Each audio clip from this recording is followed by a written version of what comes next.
Hello मित्रांनो, स्वागत आहे तुमचं एक माझ्या नवीन ब्लॉगमध्ये। सकाळी सकाळी मस्त कॉलेज जाण्यासाठी मी झालेलो रेडी वगैरे झाल्यानंतर मी जाता आता पायी कॉलेजला।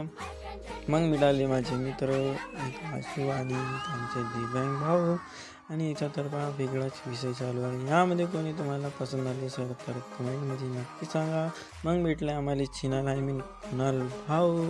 मस्त मजा मस्ती करत करत आम्ही आता पोहोचलेलो आहोत कॉलेजला।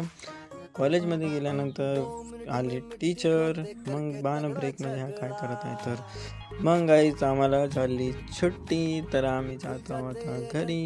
मी घरी पोचल्यानंतर मस्तपैकी तयार होत आहे। तयार झाल्यानंतर पाहणं किती हँडसम दिसत आहे। मग मी आलो टेरेसवर पाहणं माझ्या गावाकडला व्ह्यू किती छान आणि हिरवगार दिसत आहे। तर गाईज आजसाठी एवढाच, भेटूया नेक्स्ट ब्लॉगमध्ये। Bye bye.